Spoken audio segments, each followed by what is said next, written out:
ये बन जाए और क्या चाहिए। घर गिर रहा था, गिर रहा है, टूट सब रहा था, बन पड़ जाए। रहा था। ये ज़मीन आपकी कितनी ज़मीन है ये? 11 कट्ठा। अच्छा, ये 11 कट्ठा ज़मीन है। हाँ जी हाँ। अच्छा, अब बताइए आप क्या बोलना चाह रही हैं, बताइए। आप क्वेश्चन कीजिएगा, हम उसको जवाब देंगे। हम क्या मसला क्या है, डिटेल से बताएं। तौकील बोल रहा है, ये कौन सा वक्फ स्टेट है और इसका क्या कौन सा क्या? मिर्जा कादिर बेग का स्टेट है। वक़्फ़ जी, वो हमारे नाना के वक्त से हमारे नाना होते थे। 5 एकदम। हाँ, अच्छा। तो वो हमारे नाना सब इंतकाल के, मुरब्बी जितने सारे थे तो मेरी माँ के सामने नहीं रहे, तो लोग सब इंतकाल कर गए। हमारी वालदा बिल्किस बेगम थी, अमीर सज्जाद हुसैन की बेटी थी, कन्नी का वही सिलसिला चलता आ रहा है हम लोग का। नहीं, आपके कानूनी हैसियत के ताल्लुक से हम लोग तो नहीं पूछ रहे। जी। दरअसल ये है कि ये जायदाद आप मतवली है, इस पे कोई ये नहीं। एक मामला सामने आया है जिसको लेकर कि इस पे किसी बिल्डर ने कब्जा कर लिया।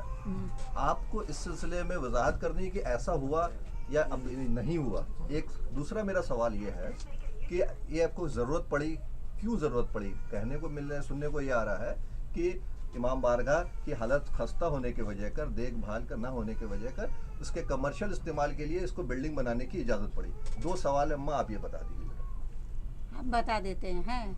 बदरुन्निसा मेरी बड़ी बहन थी, वो एक प्रमोटर था, वो आया कि हम बनाएंगे। वो कुछ भी नहीं किया काम, ऐसे ही लटका के रखा रहा, वो फिर गायब हो गया। तो चेहरा घुमाते रहिए, हाँ। बोलते रहिए, पूरा हाँ, घुमाते वो रहिए। गायब हो गया। एक दूसरे को दे दी। हाँ, तो अब हम जब हमारा घर टूटा फटा जा रहा है, देखिए ना आप लोग घूम के चारों तरफ घर देख लीजिए किस हाल में है। हैं, तो अब हम उसको बनाएंगे नहीं या इसको गिरा दें कि अपने ऊपर छप के मर जाए हम लोग। मजबूरी में ना इंसान कोई ठीक है, काम वो करता आपका है राइट ना। है, वो आपका राइट है। नहीं, हम मजबूरी में काम कर रहे हैं ना, कोई शौक नहीं लगा। डीड में लिखा हुआ भी है, डीड में लिखा हुआ भी है कि जब बनाने का ज़रूरत पड़ेगा तो आप लोग आसान से बना सकते हैं, ये बात है। आप अपनी मर्जी से और एक नए प्रमोटर को या बिल्डर को लाएं और उनसे ये काम की जिम्मेदारी नहीं, दी जो आप। मेरी बड़ी बहन जिंदा थी, जी। बदरुन्निसा, जी। उनके पास वो खुद आए। लोग आदमी लोग तो देखता है ना, तो वो आए थे कि मतलब हम नहीं, अभी जो बनाएंगे। बना रहे हैं, अभी बोले, हाँ, मर्जी अभी तो से। हम लोग बना रहे आप हैं। लोग अपनी मर्जी जी, से हम भी लोग बना दोनों रहे हैं। बहनें। कल आप लोग बना रहे हैं। हाँ, कलीम गुरु हाँ। वक्फ बोर्ड से भी वो लोग इजाज़त ले चुके हैं, हम लोग से भी ले चुके हैं, तो बना रहे हैं। यहाँ पे 2 चीजें थी। ये बारगाह है, इमाम बारगाह, हाँ जी। इसके तहफ़्फ़ुज़ के सिलसिले में और कब्रों के सिलसिले में जी के लोगों को तशवीश है हाँ। कि इसको तोड़ दिया गया है, इस पे कब्जा कर लिया गया है और इसको तोड़कर एक प्रमोटर ने कब्जा कर लिया। इस सिलसिले में आपको क्या कहना है? ये ख्याल है ना, जिसने ये बात कहा है सरासर गलत कहा है। सिर्फ एक शैतानी हरकत किया है ताकि ये काम यहाँ ना हो, क्योंकि हम लोग ये काम नहीं कर सके, हम लोगों को नहीं हो सका, तो हम दूसरे को भी नहीं करने देंगे। इसके तहफ़्फ़ुज़ को ये कैसे यकीन दहानी कराइए कि जो कब्र मकबरे हैं, जी। कब्र हैं और वो जो इमाम बारगाह है, काफ़ी खस्ता हाल है। अभी हम गए जी, थे, जी। साहब एक दिखा रहे थे, हाँ। तो काफ़ी खस्ता हाल है। जी। उसके तहफ़्फ़ुज़ को यकीनी बनाई जाएगी कि ये बिल्डिंग बनने के साथ में वो उसी तरह बरकरार रखा जाएगा। हाँ नहीं बिल्कुल, क्यों नहीं रखेंगे। कब्रस्तान भी वैसे ही रहेगा, इमाम बाड़ा भी वैसे ही रहेगा। कितनी कब्र कब्रें जो थी है, यहाँ पर? हाँ वही कब्रस्तान ही पकड़ो ना, कब्र जो हुआ। कितनी कब्रें मतलब यहाँ पर है? नहीं, एक तो है है। क्या है जो बना हुआ है, और एक उसके पास में मतलब वो लोग मतलब ऐसे ही मिट्टी में दफना दिए थे और कुछ बनवाए नहीं। 3 कब्रों का जिक्र है, 3 कब्रें थी। हाँ, बोला तीन गया कब्रें कि कहाँ? तीन कब्रें थी वहाँ पर। सुनिए ना, 3 कब्र है, हम आपको बता रहे हैं। जी। एक जो है पक्का किया हुआ है, और 2 जो है हाँ। ऐसे ही है, वो तो इसी लाइन तीन में है, है। तीन जी है। जी हाँ अच्छा, एक बात, ये आपका जो प्रॉपर्टी, ये जो वक्फ है, जी ये क्या है? ये वक्फुल औलाद है कि वक्फुल अल्लाह है? क्या है? हाँ, वो फुल औलाद है। ये हमारे नाना पर नाना के ज़माने से होता हुआ तो है। इसका क्या डेवलपमेंट का कुछ क्या इसके डेवलपमेंट के बारे में कि ये प्रॉपर्टी आगे चल के ये प्रॉपर्टी डेवलप किया जा सकता है, इस तरीके का कोई? हाँ हाँ, डीड लिखा हुआ, में डीड में कुछ लिखा हुआ है। 5 नंबर पॉइंट, हैं, बोले बेटा? 5 नंबर पॉइंट, डीड में 5 नंबर पॉइंट डीड में आप देखिए 5 नंबर में पॉइंट है, डेवलपमेंट। डेवलपमेंट करने का लिखा हुआ है। टूट गया, वो सीधा हो गया उसका। आखिर ऐसा क्या मसला है कि आपको ये प्रेस कॉन्फ्रेंस करना पड़ रहा है? आप किसको अपना जो मामला बताना चाह रही है? आखिर क्या माजरा क्या है जो आप लोगों को प्रेस कॉन्फ्रेंस करना पड़ा आज? हैं? और लोग इसको जो है रोकथाम करने की कोई एलिगेशन जो लगा था, वो एलिगेशन में कितनी सच्चाई है? हैं? गलत सर। सब गलत है, टोटली जितना है सब गलत है। हम लोग ये 2 बहन जिंदा हैं, आप लोग के सामने बैठे हुए हैं, और हम लोगों को कोई भाई भाई भी नहीं है, और इस सब में ये हमारा 4 बच्चा है, 3 बेटा है, 1 बेटी है मेरी। ये जो कंपनी है जो बिल्डिंग बना रही है, जी कलीम गुरु जी। क्या किसी दबाव की वजह से नहीं, नहीं नहीं, किसी से दबाव नहीं। जिस नहीं। किसी ने अगर आप लोग को इन्फॉर्मेशन किया है, बिल्कुल गलत बात है। हम लोग जालसाजी काम करते नहीं, किसी पर दबाव डालते नहीं है।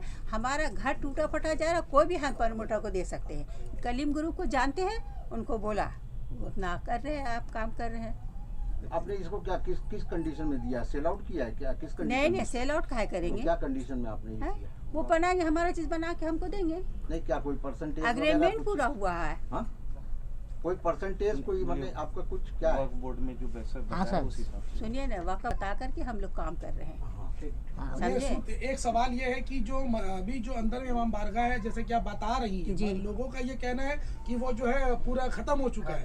तो जी, मगर अभी क्या आप बिल्डिंग बन जाने के बाद मुकम्मल तौर पर उसको आप लोग आलीशान बनाकर देंगे? बिल्कुल हाँ, बिल्कुल। बिल्कुल, आप आके देख लीजिएगा। मस्जिद कलम से लिख के देख सकते हैं, मुंह से बोल मस्जिद सकते बनाएंगे हैं। ना तो नमाज पढ़ने के लिए एक बार बनाएंगे। खबर है कि वो शहीद कर दिया गया है, इमाम लोगों का ये कहना है। इमाम बाड़ा है, अब इमाम तो क्या बाड़ा जो है शहीद कर दिया गया, लोग ये कह रहे हैं। हाँ। सही इसमें आपका क्या कहेंगी आप इस बात आप जाके देखिए ना, वो ना सीधा हो गया था, तो बनवा रहे हैं उसको। ना हम शहीद हुए हैं, ना मेरा इमाम बाड़ा शहीद हुआ है। हम जिंदा सलाम हैं। ये जो है, ये इमाम बाड़े के और कब्रिस्तान के लिए ये जमीन वक्त थी। नहीं, इस तरह नहीं, का कोई नहीं। नहीं लिखा हुआ। नहीं, ये सब कुछ नहीं लिखा हुआ हम आपके लोग को। डीड में क्या है? आपके डीड ये में हम कुछ इसमें आप रोशनी कुछ डालें। बोल दीजिए। हाँ हाँ, बिल्कुल, बोलिए, आप बोलिए, जी जी जी, बोलिए। ये थोड़ा मेरी नजदीक आ जाइए, थोड़ा नजदीक आ जाइए। जी जी हाँ, बोलिए, ये- जोर से बोलिएगा। जी, ये मेरी खाला हुई, उधर बैठ जाइए ठीक है, आप। और आप ये मेरी कैमरा में आ अम्मी जाइए, कैमरा में आ हुई, जाइए। ठीक है। सर कैमरा में आ जाइए आप। जी। कैमरे में उनके पास में बैठ जाइए। जी, बोलिए। अब बोलिए। हम लोग छठा नस्ल हैं, ये पांचवा नस्ल है वाकिफ की, ठीक है। ये कौन सा और वक्त स्टेट है, इसका डिटेल बताइए। ये मिर्ज़ा कादिर बेग वक्फ स्टेट है, जी। और उन्होंने वक्फ किया है, और जिसमें उन्होंने कंडीशन रखा था कि अगर मेरी औलाद होते हैं, बेटा हो या बेटी है, वही उनमें से मतवली बनेंगे थ्रू आउट। अब ये किस कैटेगरी में आता है, एक वो बात वक्फुल है, औलाद है। वो वक्फुल औलाद है। अब ये ह्यूमन एरर, गलती से उसको वो वकफुल्ला कर दिया गया, पब्लिक कर दिया, वो एक डिबेटेबल बात है, ठीक है। तो ये चीज़ है। तो हमारा ये जो वक्फ स्टेट है, ये पूरे नस्ल दर वक्फुल औलाद जो होता है, जी। उसमें ये लिखा रहता है जी। कि ये वक्फुल औलाद, ये प्रॉपर्टी हम कर रहे हैं, लेकिन ये इमाम बाड़ा या मस्जिद के नाम में वक्फ कर रहे हैं। जी। मेरे जो माने औलाद हैं, जी। जो भी हैं, वो जी। इससे बस वही फायदा उठा सकेंगे। जी। जहाँ तक, लेकिन इसको डेवलप करने का राइट उसमें है कि नहीं है? हाँ, यही बता रहे हैं, अम्मी जैसे बताई हैं। वक्फ डीड के नंबर 5 पॉइंट, वक्फ डीड टोटल 9 पॉइंट में डिपेंड है, पूरे 9 पॉइंट में 5 नंबर पॉइंट में आप देख लीजिए, वहाँ पर ये लिखा हुआ है कि अगर कोई घर वर टूट जाता है, ब्रोकन हो जाता है, वो सीधा हाल हो जाता है, आप उसको डेवलप कर सकते हैं। घर को पूरे घर, मतलब ये प्रॉपर्टी, पूरा और वहाँ से जो property आपका इनकम आएगा, आप जिससे भी लोन लेके करते हैं, उस टाइम वो लिखे लोन, चाहे मान लीजिए हम किसी बिल्डर से बनवाते हैं, उसको रीपे कर दिया, और ये वक्त का स्टेट है, वक्त में ही रहेगा। ये इमाम बारगाह और जो कब्रें है, जी, उसको लेकर क्या आप लोगों का बिल्डर से क्या बात हुई? उससे वो कवर है, इससे तो बिल्डर कवर की बात नहीं है, इसमें आम राय है, मतलब इसमें कोई दो राय ही नहीं है। ये अंडरटेकिंग आगे भी लिख कर दिया गया है, इंक्वायरी भी जो हुआ था, अभी जो बताया गया कि एक्स पार्टी डिसीजन हो गया है। पहले जो कंप्लेन डाला गया था अंजुमन यादगारी हुसैनी के तरफ से, तो उस कंप्लेन के बुनियाद पे काम को रोक दिया गया था। उसके 3 बार इंक्वायरी हुई थी। पहला इंक्वायरी में सैयद शकील आए थे, जब उन्होंने कहा मास क्या पिटिशन बोला? पड़ा है, जबकि सिर्फ एक सैयद शकील आए थे, ठीक है। तो उनसे क्या बोला देखो, उनसे पूछा गया कि आप लिखिए, आपके जो कंप्लेन है, जो यहाँ पर ही मस्जिद बनाने का लिखा गया, आप इसको प्रूफ कीजिए। तो वो प्रूफ नहीं कर पाए। हम खाला के तरफ से, अपने घर वालों के तरफ से वहाँ बैठे हुए थे, ठीक है, प्रूफ नहीं कर पाए। तो फिर उन्होंने वक्फ इंक्वायरी टीम ने उनको फिर से सेकंड चांस दिया। तो सेकंड बार उन्होंने वक्फ बोर्ड में, उन्हें कहा कि वक्फ बोर्ड में डीड में लिखा हुआ है, अलग डीड है, तो उनको ये भी पता नहीं कि अलग डीड क्या है। तो फिर हम लोग वक्फ बोर्ड में गए, वहाँ फारसी की डीड है, ठीक है। तो जो पहले ज़माना के 170 साल आगे वो फारसी में लिखा हुआ है, तो वो फारसी के डीड निकाला गया। तो हम वहाँ पर ही एक प्रोफेसर को भी लेके गए थे, जो कैलकाटा में जो फारसी के जो प्रोफेसर थे, हमसे उनको हम लेकर गए थे। वहाँ भी वो चीज़ को पढ़ के पूरा A to Z बता दी, जो इंग्लिश ट्रांसलेशन है, जो हाई कोर्ट से किया गया है, ओरिजिनल साइट बोले हुबा हुब है। और यहाँ पर ही मतवली को कहीं भी फ्यूचर में उन्होंने नहीं लिखा है कि मेरे ज़िंदगी के बाद मस्जिद तामीर करेगा, ठीक है। उन्होंने अपने लाइफ में, अपने ज़िंदगी में एक इमाम बाड़ा बनाया, और वो पुख्ता इरादा किया था कि हम एक मस्जिद वहाँ भी बनाएंगे, ठीक है। लेकिन हमारे जो नाना के जो मेरे परनाना के जो नाना थे, वो उन्होंने अपने हयात में 2 हवेली बनाए जो कि वक्फ डीड में मेंशन है, वो महल सराय बनाए, वो काफ़ी जगह ज़मीन वो ख़रीदे नीलामी में, जिससे पता चलता है कि वो काफ़ी पैसे वाले थे, हैसियतमंद थे। फिर उसके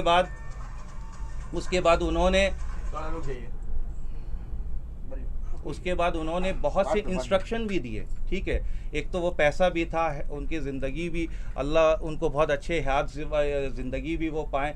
सेकंड शादी भी किए, उनका जब पहले से औलाद नहीं था तो सेकंड शादी में भी उन्होंने किया, हर चीज़ किया। और वो डायरेक्शन भी दिए कि वो लिखे हैं 4 नंबर पॉइंट वक्फ डीड का। वो बाकी लोग आपको खाली वक्फ डीड का हवाला दे रहे हैं, हम आपको ये पॉइंट वाइज बता दे रहे हैं। वक्फ डीड का 4 नंबर पॉइंट कोई भी इंसान पढ़ ले। अगर वहाँ पर ये खाला अम्मी मेरे आगे भी लोग आए थे, उन्होंने जब ये चीज़ का ज़बान दिया है कि आप हमको कहीं भी वक्फ डीड में लिखा दीजिए कि मतवली के ऊपर जिम्मेदारी है मस्जिद बनाने की। अगर लिखा हुआ है तो उस चीज़ को बनाया जाएगा, बिल्डिंग चाहे बनी चाहिए। तो साफ बात है। तो अब ये बता रहा हूँ, आप 4 नंबर पॉइंट में आप देख लीजिए, उन्होंने लिखा है कि इनकम को 3 हिस्सा जो किया जाएगा और 1 हिस्सा से मुहर्रम किया जाएगा, जो हमारा ता ज़िंदगी अंजुमन पंजतन हुसैनी, उनके समझे 4-5 नस्ल आके यहाँ मजलिस मातम करते हैं। अभी जितने लोग भी उठे हुए हैं उनमें से कभी भी कोई आदमी आज तक कोई ता ज़िंदगी कदम नहीं रखा, इनमें से जितने। और जो वो आप लोग को लिख रहे हैं कंप्लेन लेटर में, हम लोग रेगुलर वर्शिपर हैं। इमामबाड़ा में तो वर्शिप क्या होता है मुझे नहीं समझ में आता, वो मजलिस मातम होता है मुहर्रम में, ठीक है। तो हम वर्शिपर हैं, तो आज तक इन्होंने मातम मुहर्रम के दौरान भी कभी किसी ने कदम नहीं रखा है। अंजुमन पंजतानी कलकत्ता में आप उनका पता कर लीजिए क्या नस्ल से वो आ रहे हैं, उनके पास कई वीडियो है। उन्होंने अपने मजलिस मातम का, हम सबों का वीडियो बना के यूट्यूब में भी लोग अपना जो डालते हैं वो चीज़ है, उसका गवाह है, उसमें देख लीजिए ये लोग शामिल है कि नहीं, जिन्होंने भी कंप्लेन किया, ठीक है। तो वो मुहर्रम का एक उन्होंने करने का बोला है। दूसरा वो लिखे हैं कि उस पैसे से, उस एक शेयर से, एक हमारा जो पहली मिसेस का जो टॉम है उसका वो रिपेयर मेंटेनेंस होगा और मस्जिद का रिपेयर करेंगे अगर हम हयात ज़िंदगी में बना के जाते हैं। तो वो अपने हयात ज़िंदगी में बना के नहीं गए। अब इसमें एक सवाल आता है, लोग सोच सकते हैं कि उन्होंने इरादा किया, अपनी हयात ज़िंदगी में नहीं बना पाए। पहले तो वो हवेली बनाए, महल सराय बनाए, बहुत कुछ किया अपनी ज़िंदगी में। मान लीजिए एक हिसाब से अगर वो नहीं बना पाए तो वो इतना लिख कर तो जा सकते थे। जहाँ वो 9 पॉइंट लिखे और बहुत सी बातें लिखे, तो उन्होंने लिखा कि अगर हम बना कर जाते हैं तो उसका देखभाल होगा। तो वो लिख सकते थे कि अगर हम नहीं बना के जाते तो मेरे आने वाले नस्ल या मतवली उसको बनाएंगे, तब उन्होंने ये बात को भी नहीं लिखा है। अब लोग वही चीज़ को, और इसका ये कहानी ऐसे शुरू हुआ, जो बदरुन्निसा अभी हयात से नहीं है, उनको बहुत से लोग आते थे, अप्रोच करते थे कि देखिए आपका इतना बड़ा एरिया में, main area, VIP area, posh area में आपकी प्रॉपर्टी है, आप हमें बनाने दीजिए। अब ये कौन लोग थे मुझे उतना बाई नेम जानकारी नहीं है, पर ऐसे बहुत से लोग आते थे, हमको दीजिए बनाने, हम बनाएंगे। तो इस वजह से जब हमारे जो करंट डेवलपर कलीम ग्रुप के हाथ में चले गया, तो लोग ने सोचा कि भाई अब हम नहीं बनाए तो हम दूसरा को भी बनाने। ये कब दिया, ये एग्रीमेंट कब किया आपने बनाने का एग्रीमेंट? ये पहले हुआ है। ये देखिए जो पहला, देखिए माने साल बोल सकेंगे आप क्या साल? देखिए एग्जैक्टली अभी हमको वो देखना होगा, ठीक है। लेकिन देखिए ये पहला इसका परमिशन मिला था 1988 में, ठीक है। वक्फ डीड के बुनियाद पे डेवलपमेंट का लिखा हुआ है, तो उसका वो 1988 में दिया गया था। तो उसमें एक जो डेवलपर था उसको ये किया गया था। फिर बहुत से वजह से प्लान जमा हुआ, देर हुआ, उस वजह से जिसमें देरी हो गया तो वो फिर डेवलपर दूसरा तीसरा को दे दिया। लास्ट में अभी असाइंड उसी परमिशन उसी बुनियाद पे वो किया गया है। और इसका ये, और फिर ये ऑब्जेक्शन आने लग गया आपका, ये समझिए 2008 वाट से हैं। तो मेरी खाला उस टाइम हमारा 2008 में प्लान सैंक्शन हो गया था, जबकि वक्फ बोर्ड ने परमिशन जो 88 में दिया था सैंक्शन हो गया था, बनाने जा रहा था। यही एक मुद्दा निकाला गया था मस्जिद का। तो मेरी बड़ी खाला बदरुन्निसा, ये प्लान किसने निकाला था? ये वो उस टाइम का डेवलपर खाला के नाम पे, वो डेवलपर खाला के नाम पे निकाला था। चीज़ वक्फ है, वक्फ रहेगा। ये नहीं कि वो तो कोई भी बनाएगा तो वो डेवलपर ही बनाएगा, यहाँ तो इनकम ही नहीं है, आप देख सकते हैं, ठीक है। तो वो क्या हो गया, तो आपका 2008 में प्लान सैंक्शन हुआ, तो बनने गया, तो इस तरह का ऑब्जेक्शन आने लगा। वक्फ बोर्ड ने कहा कि आप मस्जिद बनाइए, उनके ऊपर बहुत सा प्रेशर डाला गया। तो मेरी खाला क्या की, वो हाई कोर्ट चले गई। हाई कोर्ट ने वक्फ बोर्ड को ऑर्डर दिया, वो भी डीड देख लिया, सब कुछ देख लिया। वक्फ बोर्ड को ऑर्डर दिया कि अगर आप अपना जजमेंट फिर से हम आपको चांस दे रहे हैं, आप लोग आपस में ये डिसीजन को फिर से एक बार रीलुक कीजिए। अगर आपके अगेंस्ट में कोई ऑर्डर जाता, मतवली को बोल रहे हैं, तो आप ये कोर्ट में फिर दरवाज़ा खटखटा सकती हैं। तो वक्फ बोर्ड ने फिर कहा कि आप पिटीशन वापस ले लीजिए, आप अपना 2000, फिर उन्होंने 2013 में एक ऑर्डर दिया कि आपको जो 1988 में जो ऑर्डर मिला है उसी के बुनियाद पे आप अपना कंस्ट्रक्शन चालू कर दीजिए। और वो कंस्ट्रक्शन चालू हुआ 2013 में। तो मेरी खाला तो 2015 में वो इंतकाल करी, उससे पहले ये जो 2008 का जो प्लान था वो 2013 5 साल में एक्सपायरी हो गया था। तो मेरी बड़ी खाला और जो अभी जो खाला हयात से उन्होंने 2014-2015 में ये रीवैलिडेशन प्लान के लिए उन्होंने अर्जी डाला था, और जिसके हाई कोर्ट के ऑर्डर के बाद, हाँ, हाई कोर्ट के ऑर्डर के बाद, ठीक है। फिर वक्फ बोर्ड ने वो परमिशन दे दिया कि अब 88 के जो ऑर्डर है उस हिसाब से अब बनाइए। प्रोसीडिंग ऑफ केस जब हाई कोर्ट का है तो उस वक्त आप प्लान को रिन्यूअल नहीं, तब नहीं हुआ, हाई कोर्ट के ऑर्डर के बाद। रिन्यूअल तब हुआ। हाई कोर्ट के, आपने सही कहा, हाँ, एक तो हाई कोर्ट के ऑर्डर के बाद उसको वो ये आपका जब लैप्स कर गया तो वो फिर 10 साल के लिए वो अपने हयात में उन्होंने इसको एक्सटेंड करने के लिए जो 10 साल के लिए फिर से एक्सटेंड हुआ 2013। और इस तरह से अगर मुसीबत आएगा, टैक्स बढ़ रहा है, महंगाई बढ़ रहा है, आप लोग हाल देख लीजिए, तो फिर आगे क्या होगा बोल नहीं सकते। नहीं, वक्फुल औलाद अगर है तो वो उनका राइट बन। मेरे औलाद अगर इस मेरे जो मतवली बनेंगे फ्यूचर में, उसमें एक लाइन लिखा हुआ फारसी में, इंग्लिश में जो ट्रांसलेट हुआ, nobody will have any objection और प्ली अगेंस्ट इट। मतलब वो कुछ भी करे, बाहर वाला को इसमें बोलने को, दखल अंदाजी करने का कोई राइट नहीं है। अब रहा वक्फ बोर्ड में, आगे ज़माने में जो भी हमारे पहले जो बुजुर्ग थे, अब उसमें वक्फुल पब्लिक को ही लिख दिया, अब वो क्या लिखा गया वो एक अलग बात। तो सीरियल वाइज, हाँ, जो भी है, मतलब अगर डीड देखा जाए तो ये मेरे तरफ से औलाद भी हो सकता है। अंजुमन यादगार हुसैनी की ओर से जो आरोप लगाए जा रहे हैं, मतलब क्या जी आपका बेबुनियाद है? पूरा इसका तो 3 बार इंक्वायरी हुआ, तो पहला इंक्वायरी में वो प्रूफ नहीं कर पाए। ये जो बोल रहे एक्स पार्टी वक्फ बोर्ड ने ऑर्डर नहीं दिया। आपका पहला इंक्वायरी ये ऑन ग्राउंड यहाँ पर ही हुआ था। पहला दिन सैयद शकील, हाँ, वो अंजुमन यादगार हुसैनी से सैयद शकील हुसैन वो आए थे यहाँ पर ही, वो प्रूफ नहीं कर पाए। तब वो बोले कि नहीं, वहाँ पर ही कोई और डीड लगा। तो वो फारसी डीड में हम प्रोफेसर को लेके गए, तो वो बोले इंग्लिश में हुबहू सेम लिखा हुआ, उसको हाई कोर्ट से भी ट्रांसलेट हुआ है। तो वहाँ भी सेकेंड टाइम में भी वो प्रूफ नहीं कर पाए। तब वो सेकेंड टाइम में जफ़र अली भी आए थे और एक तबरेज़ हुसैन आए थे, तबरेज़ साहब, हाँ, तबरेज़ साहब और जफ़र साहब और ये सैयद शकील आए थे। तो सेकेंड टाइम में भी वो वक्फ बोर्ड में वो प्रूफ नहीं कर पाए। थर्ड टाइम में वो 20-25 आदमी के साथ आए, वो जोर ज़बरदस्ती वक्फ बोर्ड में करने लगे। तो वहाँ पर ही इंक्वायरी टीम ने कहा कि आप लिख कर दीजिए। लिख कर हमने उस टाइम फ़ौरन दे दिया कुछ समय बाद कि भाई ये जो इमाम बाड़ा है क़यामत रहेगा और इसको हम लोग वेल बिल्ड बनाएंगे, और 19 है तो उसको 20 करेंगे। ये आप लोग अभी भी जिसको साइज़ नो, और जो इमाम बाड़ा जरी खान है उसका क्या साइज़ है आप लोग अभी भी जाके ऑन ग्राउंड देख लीजिए। और ये 11 कट्टा का अफवाह उड़ाया जा रहा है। और देखिए आज मतवली का घर देख लीजिए और हालात देख लीजिए, आप देख लीजिए यहाँ पर ही है कितने हम लोग पैसे ये। और ये भी बता दे रहे हैं, आप लोग रिकॉर्ड देख लीजिएगा, मतवली जो हमारी खाला रही हैं लास्ट 1 जनरेशन से मतवली का शेयर तक नहीं ले रही, इनकम नहीं है। इस तरह का बुरा हाल, लोगों को बनाने का नहीं मिल गया। अब इसके पीछे कौन है, क्या मकसद है, बनाने नहीं दे, हंगामा करे, आदमी धमकाना, डराना, ये सब चीज़ दूसरे के प्रॉपर्टी में। बहुत बहुत शुक्रिया।